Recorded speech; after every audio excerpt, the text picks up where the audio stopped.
Absolutely out of the question. I can't celebrate our wedding anniversary with an ugly wife. Do you really believe you're worth that much? You're disgusting. Thank God I'm going on a business trip soon. I don't want to see your face. You're a daughter of a construction company, so find a nice place for me to stay.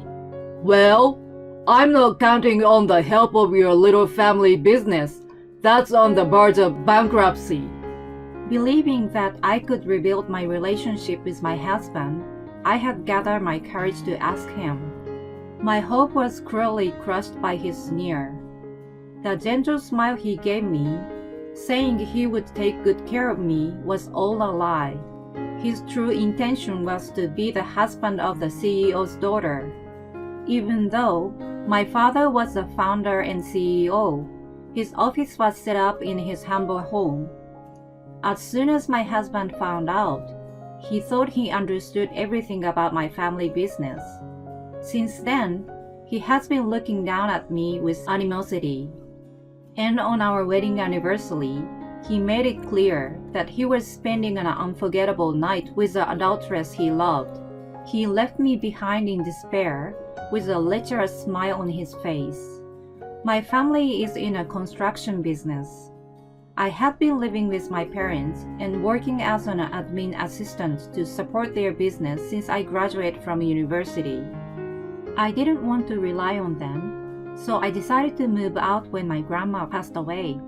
I took over her house and started living alone. Afterward, I met my husband John through a friend. We were amazingly true with each other in every way, including our values. We got married quickly in a favor. John and I started a new life together at my house. We spent happy days, elated at our first promise to celebrate our wedding anniversary every year. However, such joy was marred by the creaking house with stained walls. It's an old house. I let out a small sigh, remembering the conversation I had with my father the day before. He recommended that we rebuild the house for our new life. Of course, it wasn't that I didn't want to, but the house held too many memories of my beloved grandmother. A new life with my loving husband, or keeping the memories of my late grandmother. My mind swayed from day to day, and I couldn't come up with a definite answer. Just destroy this shabby house. Your family is in the construction business. Can't you even handle this kind of thing?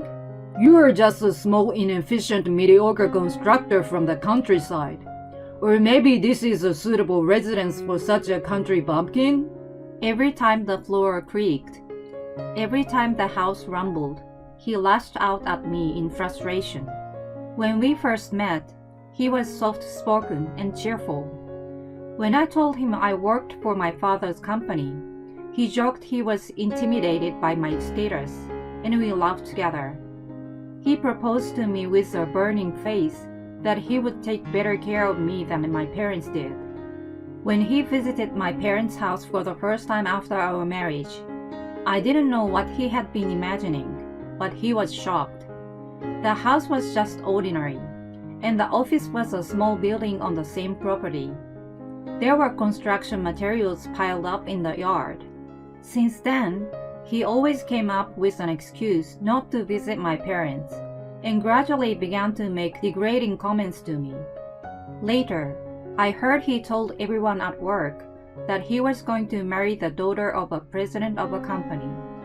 I never told him that my family owned a big business. After that, the conversations between us declined dramatically. As a matter of course, we slept in separate bedrooms. If you get pregnant by mistake, I feel sorry for our unborn child. Have you ever looked at yourself in the mirror? Whenever we saw each other, he criticized my family background and appearance. Eventually, I began to avoid him as well. One day, I went shopping after work and ran home soaking wet from the unexpected rain. Shivering and cold, I went to the bathroom to take a shower. My feet felt the cool dampness of the bath mat, even though I had changed it in the morning. Perhaps it had not dried properly. I hesitated a little, but I wanted to get warm as soon as possible. I took off my wet clothes without thinking too much. However, I stiffened at the uncomfortable feeling. That was not just my imagination. There was humidity, and the water droplets were still on the shower curtain and walls. I cleaned the bathroom the night before.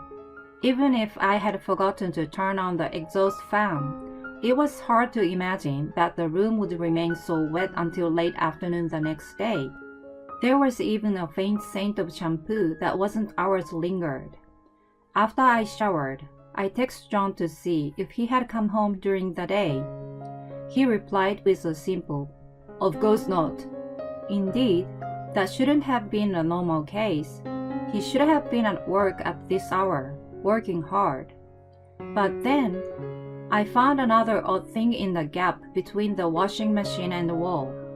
His favorite watch. I was certain that I saw him leave the house this morning wearing it. I put on rubber gloves and went to the bathroom once more.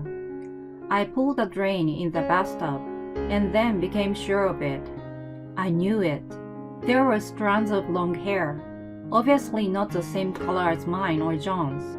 Also, a couple of limestones that appeared to be parts of nail art were stuck on the hair. I rarely got my nails done. Next, I went to John's bedroom and found the same long hair and the same scent. There was even a smudge of foundation and lipstick on the white bed sheets. That night, while suppressing nausea that came up, I looked into John's phone as he dozed off in the living room. I had been hiding in my room to avoid seeing him after dinner. He didn't expect me to come out. He dropped his cell phone on the floor and dozed off in a good mood after a few drinks. I couldn't sense a trace of caution from him. His cell phone was not even locked as proof. A little surprised, but taking advantage of the situation, I opened the messaging app. I immediately found the adulteress. I guessed that she was his ex-girlfriend from the conversations. She was the daughter of an affluent family and left him when she got engaged to another rich man. However, he couldn't get over her and contacted her when she was preparing to move into a luxury apartment her fiancé's parents bought as a gift for the upcoming wedding. Her fiancé couldn't move in with her yet, and she was having trouble living alone in a new place. It seemed that John took advantage of the situation, and as if to compete with the happy tone of her messages, he boasted that he was about to marry the daughter of a construction company. I guess that he decided to marry me to get his story straight. How lame. He had no scruple to take advantage of me just to show off, and I was taken for a ride without realizing it. I felt really stupid. I threw his phone on the floor and went back to my room and cried out loud. I couldn't think straight and didn't even want to think about it. Our relationship was in an ice age, but I hadn't given up on us, and I couldn't be calm about it. I just kept crying like a child until my tears dried up. I was so tired that I fell asleep before I knew it. When I woke up, I heard the sound of John closing the door on his way to work. I jumped up in a haste and pulled my swollen eyelids off. I contemplated again about what I wanted to do. All I could recall was the image of John, who was so kind to me. I couldn't believe that it was all an act. He could have easily divorced me when he found out that I wasn't what he expected, but he didn't. I thought there was still a chance for a fresh start. That day, I made his favorite stew and waited for him to come home. I normally made it from scratch, and he complimented me that it was the best. I had fond memory of him eating it with an infectious smile on his face. When he came home, he didn't say anything directly to me, but he ate it happily. "Hey, it's our anniversary this weekend. Do you remember our promise? Why don't we go out together? It's sad and lonely to live like this without being able to talk to each other. We don't have to do anything special. I just want to be with you." I want to see the same things with you and have conversations. I gathered up the courage to tell him. I wasn't sure if it was nervousness or fear, but tears welled up in my eyes. I looked into his face as I wiped them away, believing that he was going to take me seriously. But, Ew, you're gross. A reclusive pig suddenly asks to be with me on our anniversary. What's so special about you that you deserve to be celebrated? An anniversary is only worth spending money on if you have feelings for each other. Otherwise, it's just another day, nothing special. There is no anniversary with you at all. I don't remember our stupid promises. Stop saying weird things all of a sudden. I feel nauseated now. He glared at me with disdain, as if he were looking at trash. Then, he stormed out on the pretext of going out to buy beers. I retreated to my room and cried again in devastation. That night, he was again carelessly lying in the living room. I wondered if he enjoyed mocking me in his head as he got drunk. I looked at the messages on his phone and found that he had a reservation for a fancy dinner with his adulteress on the day of our anniversary. Ironically, the same day seemed to be the anniversary of their relationship. Everything about our marriage was a mistake. There was never love on his side in this marriage from the beginning. I realized that I was just a misjudged status for him, and it was nothing more than a tool to maintain a minimum level of life. I crumbled down on the spot where he slept peacefully beside me. I trembled without tears. I'm leaving next week for a month on a business trip, so check out the short-term apartments for me. Your family's in the construction business, so you can at least get information on good properties through your connections, right? But then, maybe a business on the verge of bankruptcy doesn't have that kind of power. It was almost December. He was still the same as ever, and after showing an enthusiastic display of sarcasm, he left for work, a month-long business trip. Normally, I would have been upset with the last-minute notice, but I no longer had the energy or emotion to do so. I already knew that the trip was nothing more than a lie, but to make the last memories with his adulteress before her marriage. Checking his phone became a regular occurrence. I felt guilty and disgusted with myself, but at the same time, it was providing me with useful information. Have a good trip. Good luck. I saw him off with an innocent smile, as if I knew nothing the following week. When he was out of sight, I made a phone call. Hello? Yes, please get it going from today. And then I rushed back to my room to get ready. I had been waiting for this moment. I expressed my impatience and ran out of the house in high spirits. 1 month later, while I was at work, I received a call on my cell phone repeatedly. I left it alone as I was busy, but even though it was on vibration, it was still annoying. I asked my parents for permission to step out and answer the call. Yes? What the hell, you pig? What's going on?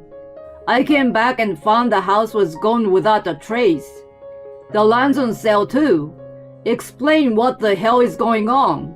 John was yelling so loudly on the other end of the phone that I didn't even need to put it on speaker. Well, you told me to get rid of the house as soon as possible. That's why I asked my father. I don't know if this is supposed to be my privilege. Why are you complaining when I did what you wanted? I answered him nonchalantly, suppressing my laughter while imagining him being furious and panicked. Don't bullshit with me. No matter how hard you asked, there is no way a small business like yours can do this in just 1 month. Besides, the sign has the name of a major company around here as a contact. I don't see how a company like this would do a small no-name business a favor.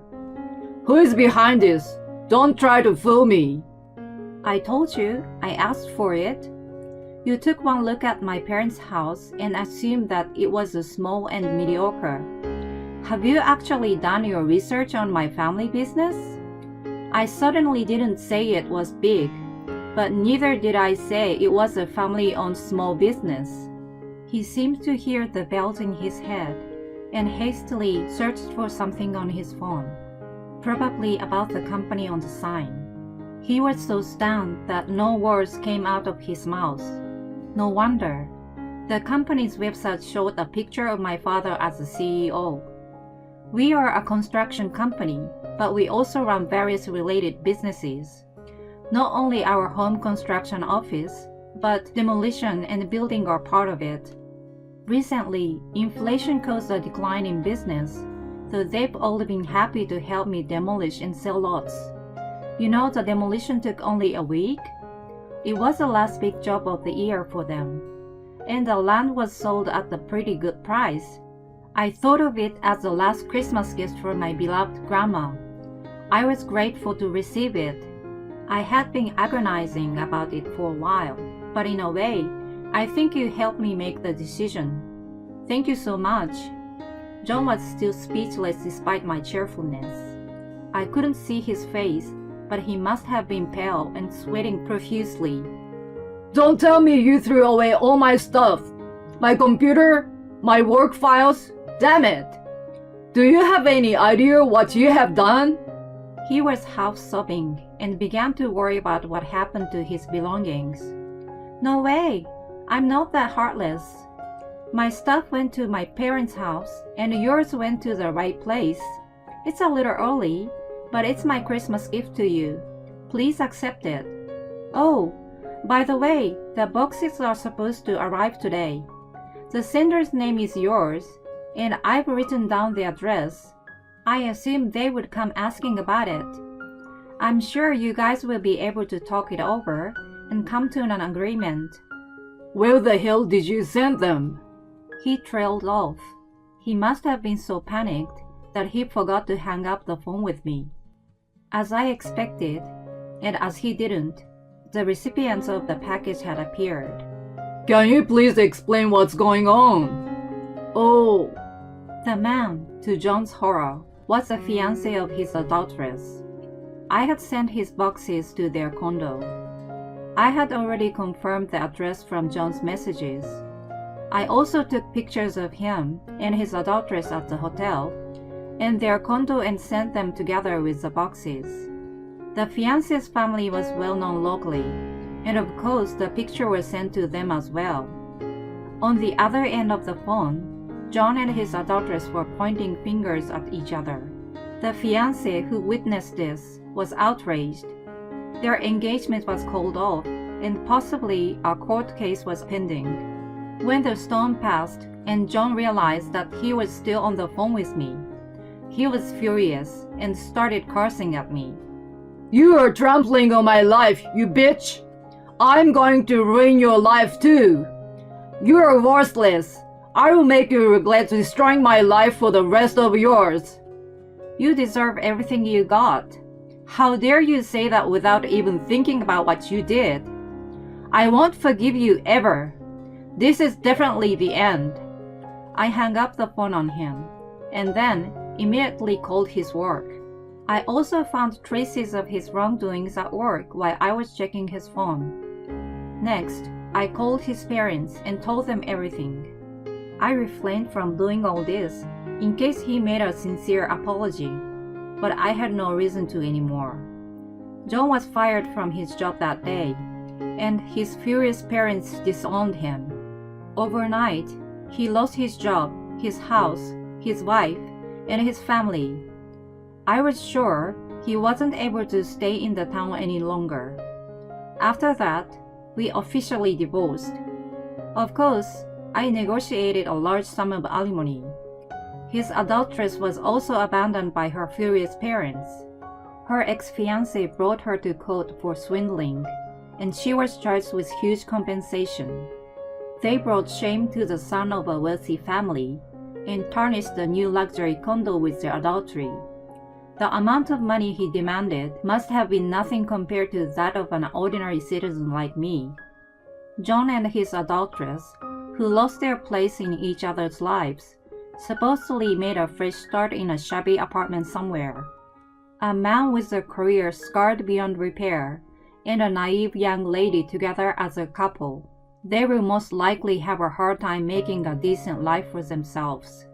Rumor has it that they are having fierce arguments every day and are just living to pay their debts. I, on the other hand, bought a new house with the sale of the land. I try to live a modest life without the help of my parents and spend each day to the fullest. The failed marriage makes me realize that I'm not a good judge of people. I was quickly caught up in passion and wasn't able to see clearly the true nature of the person. I have reflected on my naivete. I was indeed hurt, but I won't waste this experience. I'm determined to grow and become a better person. I want to cultivate the ability to see people and become confident. I set a big goal for the rest of my life and made a wish for the sunrise.